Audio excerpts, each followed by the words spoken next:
का भाई रोज मुझसे मिलने की फरमाइश करता। भाभी से शिकायत करती तो कहती मुझ पर भरोसा रखो और फिर मुझे कमरे में भेजकर खुद बाहर पहरा देती। एक रोज मैंने अपनी जगह भाभी को कमरे में भेज दिया। थोड़ी देर बाद छुप कर देखा तो मेरे होश उड़ गए, क्योंकि मैं खूबसूरत और जवान लड़की हूँ। मैं 16 साल की एक लड़की हूँ।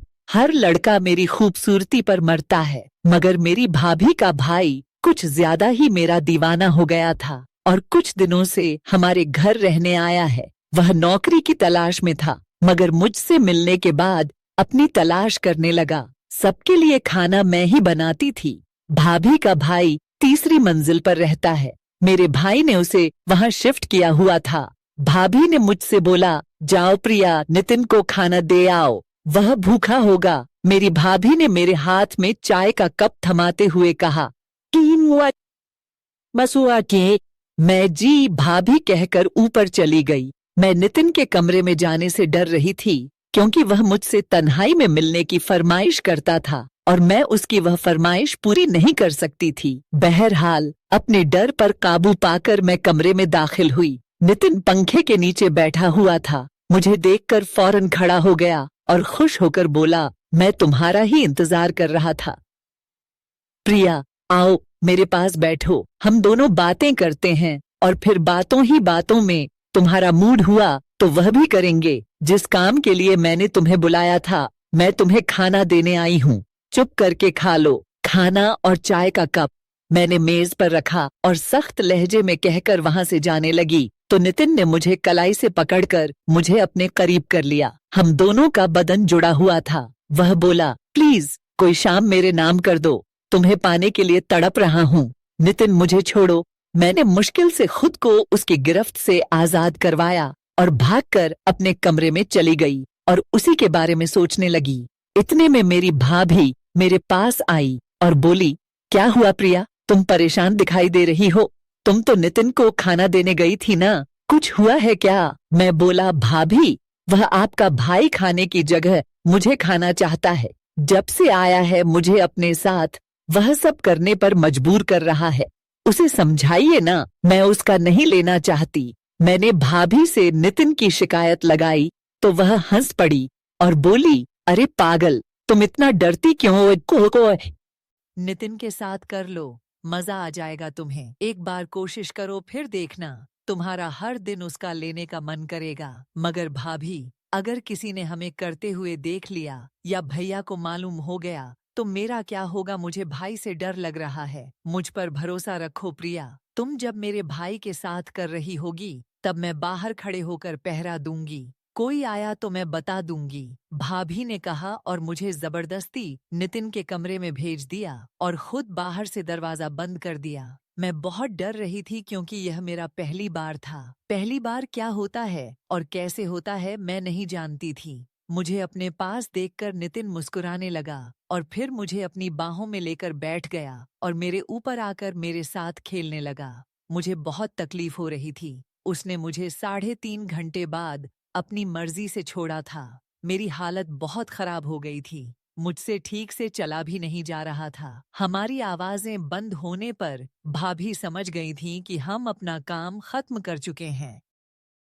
वह दरवाजा खोलकर अंदर आई और मुझे पकड़कर मेरे कमरे में ले आई और मुझसे पूछने लगी, मजा आया ना? मैं कहती थी ना कि एक बार करो, फिर देखना कितना एंजॉय करोगी। मगर भाभी, आपके भाई ने मेरे साथ बहुत ज्यादा किया है। मुझे बहुत तकलीफ हो रही है। अब मैं दोबारा नहीं करूंगी। मैंने भाभी को दोबारा करने से मना कर दिया।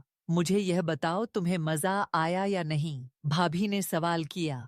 हाँ, मुझे मजा आया था। तो फिर मसला क्या है? जब मजा आया तो फिर हर दिन करो और मजे लो। कल फिर तैयार रहना, भाभी ने कहा और वहां से चली गई। मैं सोचने लगी, आखिर भाभी ऐसा क्यों कर रही हैं? वह खुद क्यों मुझे अपने भाई के हाथों से इस्तेमाल करवा रही हैं? जरूर उनका ही कोई मुफाद होगा। मैंने सोचा। मैं दिल ही दिल में पछता रही थी कि क्यों भाभी की बात मानकर वह सब मैंने किया। मैं थक गई थी, इसलिए सो गई। जब पानी पीने उठी तो देखा नितिन ने मोबाइल पर कुछ गंदे वीडियो भेजे थे। उन्हें देखकर मुझे कुछ होने लगा था। मेरा वह करने का दोबारा से मन करने लगा। मैं खुद पर काबू नहीं पा सकी और नितिन के कमरे में चली गई।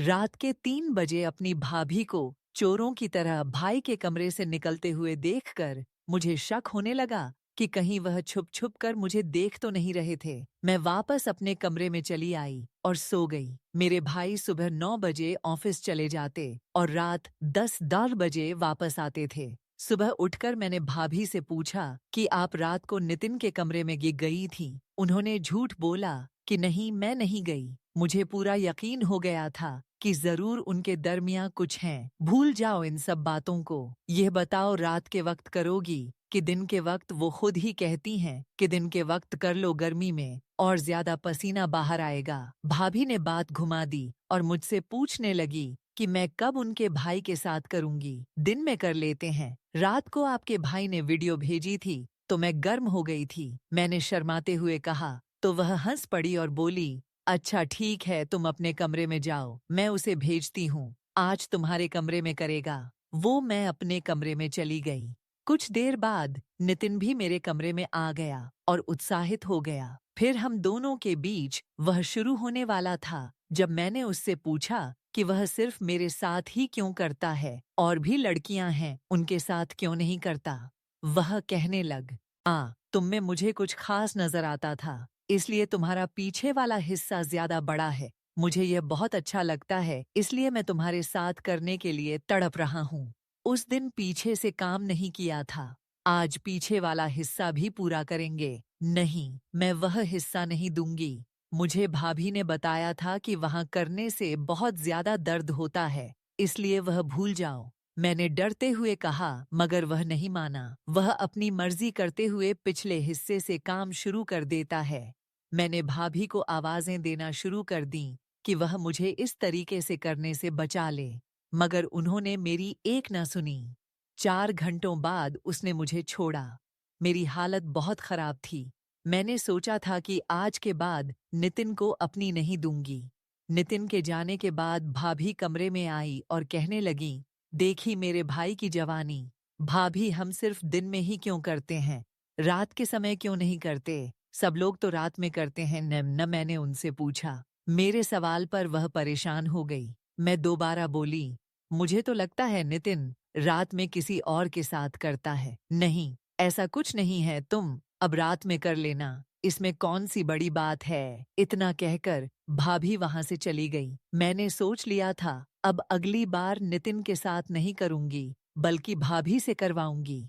अगले दिन रात की बात हुई तो भाभी ने नितिन के कमरे में जाने को कहा, मगर मैं नहीं गई और कहा, आज मैं आपके कमरे में करूंगी। मैंने नितिन के कमरे में कैमरा लगा दिया था ताकि देख सकूं कि उन दोनों के बीच क्या होगा, और खुद छिप कर देखने लगी। दीदी, बहुत शुक्रिया तुम्हारा जो तुमने मुझे उसके साथ वह करने दिया और उसे मेरा लेने के लिए राजी किया, वरना मैं सिर्फ उसे देख देख कर ही खुश होता। मैंने कहा, भाई तुम्हारा जितना दिल चाहे प्रिया के साथ करो, मगर ध्यान रखना मेरे पति को यह बात मालूम ना हो क्या हो, वरना हम दोनों की खैर नहीं। प्रिया को इस्तेमाल करने के बाद अपने रास्ते से हटा देना ताकि किसी को शक ना हो। उन दोनों की बातें सुनकर मेरी आंखें नम हो गईं, मगर मैं उस समय खामोश रही। अपना मोबाइल हासिल करने के बाद मैंने वह रिकॉर्डिंग उन दोनों भाई बहन को सुनाई। मेरी भाभी ने मेरे पैर पकड़ लिए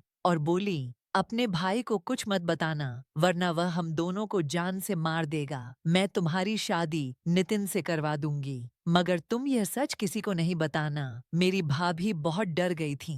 अपनी जान बचाने के लिए उसने मेरी शादी अपने भाई से करवा दी। अगर मैं समझदारी से काम न लेती तो उन दोनों भाई बहन के हाथों बर्बाद हो जाती। अब मैं नितिन की पत्नी बनकर उसे खूब सबक सिखा रही हूँ। आपको मेरी ये कहानी कैसी लगी दोस्तों, कमेंट बॉक्स में जरूर बताइए। इस तरह की और वीडियो देखने के लिए हमारे चैनल को सब्सक्राइब कर लीजिए। फिर मिलेंगे आपसे किसी और वीडियो और कहानी के साथ। तब तक के लिए धन्यवाद।